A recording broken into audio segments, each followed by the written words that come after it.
Racist bikers attack. Black veteran, unaware. He's a Navy SEAL. The Tennessee heat shimmered across the highway as a lone diner came into view, its neon sign flickering against the endless stretch of road. Gravel crunched under heavy tires when a pickup truck rolled into the lot and came to a quiet stop.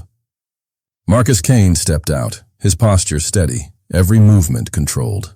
Years of discipline showed in the way he carried himself, not flashy, not loud, but impossible to ignore. He wasn't there to cause a scene. Just a meal, a moment of rest, and then the road again. Inside the diner, chatter slowed. 4 men at the corner booth leaned back in their seats, eyes narrowing as they caught sight of him. Vince Rourke's smirk spread first, the kind of smile that promised nothing good.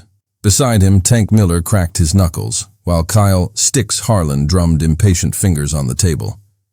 Briggs Dalton twirled the chain on his belt like a toy waiting for use. Vince tilted his head, voice carrying just enough to make sure everyone heard. Looks like we got ourselves an outsider. A ripple of uneasy laughter followed. Customers shifted in their seats, pretending not to notice but glancing anyway. The jukebox in the corner seemed to fade, as if the whole room was holding its breath. Marcus took his seat at the counter, calm as stone. He hadn't come looking for trouble. But trouble had already decided it was looking for him.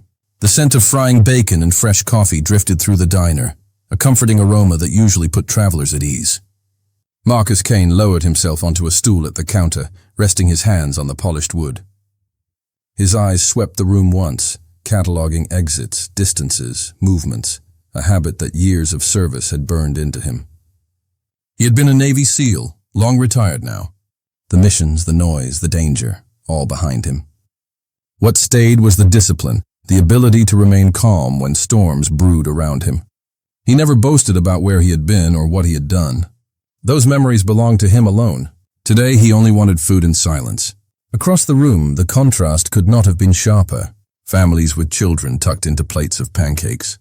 Truckers with road maps beside steaming mugs. Locals traded easy laughs across booths. In the middle of this ordinary rhythm sat 4 men who did not belong. Vince Rourke and his crew were loud, restless, and already half drunk before noon. Their leather vests and scarred knuckles were warnings no one needed explained. Henry Lawson, the diner's owner, wiped down a table while pretending not to notice. His gaze flickered often to the corner booth, worry lines deepening across his forehead. He had seen enough bar fights in his younger years to know when tension was about to boil. Emily Carter, the young waitress, moved carefully between tables. She balanced plates with ease, but her eyes betrayed concern the moment Marcus walked in. She sensed the weight in the room, the unspoken question of whether these bikers would let things stay peaceful. When she placed a menu in front of Marcus, she leaned just slightly closer, her voice low. "Coffee's fresh, sir. Just don't mind them." Marcus gave a small nod, the kind that carried gratitude without words. He opened the menu as though nothing around him mattered. His shoulders were relaxed, but his awareness never wavered. From the corner booth, Vince Rourke leaned forward, his voice sharp enough to slice through the chatter. "You lost, soldier boy? Roads don't run through here for your kind." The air in the diner shifted. Conversation stopped mid-sentence. Forks hovered above plates. The laughter of children dulled into silence. All eyes turned, not openly, but through quick glances over shoulders. Marcus raised his eyes slowly. Calm, steady, no anger. "Just passing through," he said, voice even. "Looking for a meal, nothing more." Vince chuckled, loud and mocking. Tank Miller slapped the table with his palm, while Sticks Harlan let out a whistle that carried no humor. Briggs Dalton's chain clinked as he rolled it around his fist, the sound deliberate and threatening. Henry Lawson froze behind the counter, dish towel clenched in his hands. He considered stepping in, but one look at Vince told him it would only make things worse. Emily returned with a steaming cup, placing it gently before Marcus, as if shielding him with the small act. Her eyes darted toward the bikers, then back to him. He offered the faintest smile, a reassurance that he was fine, though the air around him grew heavier by the second. The insult had been thrown like bait into the water. Everyone waited to see if Marcus would bite. He did not. He lifted the coffee, sipped slowly, set the cup back down. His composure was unshaken, his silence louder than any retort. But Vince Rourke was not a man who tolerated being ignored. His laughter rose again, uglier this time, carrying across the diner. See that? Thinks he is too good for us. Maybe he forgot this is not his battlefield. Maybe we need to remind him how things work out here. Emily flinched at the words. Henry's jaw tightened. The room was split. Some customers looked away, pretending they had heard nothing, while others shifted uneasily, trapped in the spectacle. The respect Marcus earned in that moment was quiet but undeniable. By refusing to snap, by answering with calm instead of rage, he revealed a strength deeper than fists. Yet beneath that respect was another current, rising steadily in the audience's chest. Anger at the arrogance dripping from Vince's voice. Every word from the biker was a spark against dry timber. How long before sparks became fire? Chairs scraped against tile as Vince Rourke rose from the booth, his boots echoing across the diner floor. Tank Miller followed, towering bulk casting shadows across nearby tables. Styx Harlan slid out next, wiry frame twitching with restless energy. Briggs Dalton brought up the rear, chain glinting in the fluorescent lights as it dangled from his fist. The customers fell silent. A boy clutched his mother's sleeve, eyes wide as she pulled him closer to her side. Truckers leaned back, their forks frozen mid-air. Every set of eyes in the diner turned toward Marcus Kane. He sat still, hands folded loosely on the counter, coffee untouched now. His voice carried steady, firm, but not raised. I am just passing through. Let me finish my meal and you will not see me again. Vince smirked, leaning in close enough that Marcus could feel his breath. Funny thing, soldier boy. Around here we decide who eats and who does not. Henry Lawson stepped out from behind the counter, dish towel clenched in his fist. His voice shook, but the anger behind it was real. Enough, Vince. Sit down before I call the sheriff. For a moment, the tension shifted. The bikers looked at Henry, then back at Marcus. Vince's grin tightened. He tilted his head, considering. Finally, he raised both hands in mock surrender. Fine, let the man eat. We are gentlemen, after all. The laughter that followed was hollow, spreading through his crew. They turned back toward their booth, but their eyes never left Marcus. Minutes crawled. The diner tried to breathe again. Conversations resumed in whispers, though no one dared speak too loudly. Marcus finished his plate, calm, deliberate, every movement measured. When he reached for his wallet, he left cash on the counter with exact change. Emily Carter picked it up carefully, her eyes flicking with silent worry. Marcus gave her a nod of thanks, then turned toward the door. The sunlit gravel lot waited outside, cicadas buzzing against the weight of the heat. He pushed open the door, stepping into the blinding light. For a heartbeat, it was quiet. Only the sound of cicadas and the hum of distant traffic on the highway. Marcus adjusted the brim of his cap, walked toward his truck, and unlocked the door. The diner door slammed open behind him. Heavy boots pounded against the porch. Vince's voice carried into the open air, sharp and venomous. We are not done with you, Kane. Marcus paused, hand on the door handle. His eyes closed briefly, a long exhale slipping past his lips. Years of training whispered inside him, a steady reminder of patience, precision, and control. He turned slowly, facing the men who now spread across the lot like wolves circling prey. Vince cracked his knuckles, eyes glittering with cruel amusement. Tank rolled his shoulders, ready for the weight of violence. Styx paced in quick, jittery steps, while Briggs swung the chain lazily at his side, the clinking sound a promise of pain. The heat waves danced above the gravel, framing the standoff in shimmering distortion. The lot was empty, but for them, a stage with no audience except the watchful eyes pressed against the diner windows. Customers peeked out cautiously, their faces pale behind glass. Marcus's jaw set, his hands lowered to his sides, relaxed but ready. No words this time. No explanations. The calm he carried was no longer silence. It was the sharpened edge of control, honed from years of walking into storms and walking back out again. Vince took a step closer, lips curling into a sneer. Let us see what the Navy taught you. The cicadas droned louder, the world tightening around the moment. Marcus stood still, the heat shimmering off his shoulders. Trouble had found him, and there would be no walking away now. Marcus has no escape. The first blow is coming. How will he handle 4 men alone? The gravel lot baked under the Tennessee sun, heat shimmering above the hoods of parked cars. 4 men spread out, closing in on Marcus Kane with hungry eyes. The air carried the silence of witnesses pressed against the diner's windows, every face pale with anticipation. Kyle "Sticks" Harlan was the first to snap. His wiry body shot forward, fists flailing without rhythm, driven by speed but not control. He swung high, reckless, certain he could overwhelm. Marcus shifted half a step. His hand caught Sticks's arm, guiding the motion past his chest. A quick pivot, a firm twist, and Kyle's momentum carried him headfirst into the hood of his own motorcycle. The crash rang out like a bell. Sparks leapt from the chrome. Kyle groaned, sliding down the metal, dazed and gasping. Tank Miller roared next. He charged like a bull, each footstep pounding gravel loose. His fists swung like hammers, wide arcs meant to crush. Marcus leaned back, each punch brushing the air by inches. Calm breath, steady focus. He had faced storms heavier than this. Tank's right arm lunged forward, heavy and slow. Marcus's hand snapped around his wrist, twisting with sharp control. A crack sounded, followed by Tank's scream tearing through the lot. He dropped to his knees, clutching his arm, begging for release. Marcus stepped back, giving space, leaving pain without permanent damage. Briggs Dalton advanced, chains swinging in cruel circles.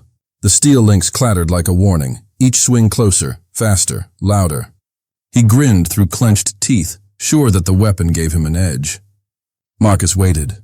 The chain lashed out, slicing through the hot air. His hand darted forward, catching the arc near the handle. A twist, a pull, a surge of practiced strength. The chain slipped free from Briggs's grip. Before the biker could react, Marcus drove a controlled strike into his chest. Briggs stumbled back, hit the ground hard, dust rising around his body. 3 men lay scattered, groaning, clutching bruises, stripped of pride. Not one carried broken bones beyond repair. Not one had been destroyed, only stopped. The lot fell still. Diners behind glass held their breath. Children peeked through fingers, eyes wide with both fear and awe. Across the street, a couple fumbled with a phone, whispering about calling the sheriff, uncertain whether to report a crime or a miracle. Marcus stood tall, chest rising slow and steady. His eyes scanned the fallen, then settled on the last man standing. Vince Rourke had not moved yet. His smirk lingered, but cracks showed at the corners. The swagger in his posture bent under the weight of reality. The tension thickened. Would Vince back down, or would pride drag him forward? Marcus did not speak. His silence was louder than threats, his calm more dangerous than rage. Every witness could see it. He was a man capable of ending the fight entirely, but he chose control. He had fought without cruelty. He had protected himself without destroying. Tank groaned, rolling onto his side. Sticks pressed his palms against the gravel, trying to rise, but his legs shook too violently. Briggs spat dust from his mouth, glaring up but not daring to stand. The 3 of them had been beaten not by fury, but by precision. Vince finally stepped forward. His boots crushed the gravel under deliberate strides. He stretched his shoulders as though preparing, but the flicker in his eyes betrayed doubt. Still, pride drove him closer. He could not walk away in front of his crew. Diners pressed tighter against the windows, their faces ghostly behind the glass. Emily Carter covered her mouth, whispering prayers. Henry Lawson leaned against the doorframe, towel dangling uselessly at his side. Every soul present knew what came next would decide everything. Marcus set his jaw. His stance lowered, steady, unshakable. Years of training lived in his muscles, waiting, measured, ready. The cicadas droned louder, the heat pressed heavier, the world narrowed to 2 men. One carried rage. The other carried control. The fallen bikers groaned at Vince's back, shadows of his pride scattered in the dirt. He ignored them, eyes locked on Marcus. The smirk returned, stretched thin, fueled by desperation more than confidence. "Your turn," Vince said, voice rough. The lot held its breath again. Vince is the last man standing. Will he fight with pride, or will Marcus finally be forced to unleash everything? Vince Rourke stood alone. The weight of silence pressed heavy across the gravel lot, broken only by the groans of his fallen crew. His jaw clenched, teeth grinding as humiliation burned hotter than the Tennessee sun. He had watched his men crumble, one after another, under the hands of a man who had not raised his voice, who had not broken a sweat. Pride, the one thing Vince valued above all else, was slipping through his fingers. He spat into the dust, chest heaving, his eyes fixed on Marcus Kane, and for the first time, the smirk was gone. What remained was rage. Rage at being challenged, at being seen as weak. Rage that the diner full of witnesses now knew his power was a hollow show. He stepped forward, each stride heavy, fists tightening until his knuckles blanched. His voice cracked through the air, rough and venomous. "You think you can walk in here and humiliate me? You think you can stand against us?" Marcus did not answer. His posture remained steady, his eyes locked on Vince, calm as stone. His silence carried more weight than threats ever could. Vince roared and charged, gravel exploding beneath his boots. His fist arced wide, wild and desperate, fueled by pride and fury rather than skill. The blow never landed. Marcus's hand shot up, catching the fist midair with precise force. In one swift motion, he redirected the strike, slamming Vince against the side of his truck. The steel door shuddered under the impact, the echo rattling across the lot. Marcus leaned close, voice low but clear, sharp enough for everyone to hear. "This is your last chance. Walk away." Vince struggled, teeth bared, eyes wild. He pushed against the grip, muscles straining, but Marcus's hold was unbreakable. With a guttural growl, he tried to spit defiantly. His knees betrayed him instead. They buckled, body sagging, pride collapsing along with it. Dust rose as Vince hit the ground, palms pressed to the gravel. He looked up at Marcus, but the fire in his eyes flickered weakly, smothered by defeat. His crew lay scattered, too broken to rise, too ashamed to meet his gaze. The witnesses inside the diner pressed closer to the glass. Emily Carter whispered to herself, hand clutching her apron. Henry Lawson's jaw hung open, towel dangling forgotten from his fingers. The customers, the truckers, even the children knew they had seen something rare. A storm quelled not by rage, but by discipline. Marcus stepped back, giving Vince space to rise if he chose. Vince did not. He stayed on his knees, chest heaving, head hanging. For the first time since he had entered that diner, Marcus spoke more than a handful of words. His voice carried steady, free of anger, but heavy with truth. "I served as a Navy SEAL." The words landed like thunder. The bikers on the ground froze, eyes widening as realization struck. The crowd behind the glass exchanged whispers, gasps spreading from face to face. To them, it explained everything. The precision, the control, the way he had dismantled 4 men and their leader without cruelty, without losing composure. Vince stared up, the weight of those words crushing what little pride he had left. He had not been bested by an ordinary traveler. He had been dismantled by a man trained beyond imagination. The silence that followed was profound. Even the cicadas seemed to quiet, as though nature itself respected the gravity of the moment.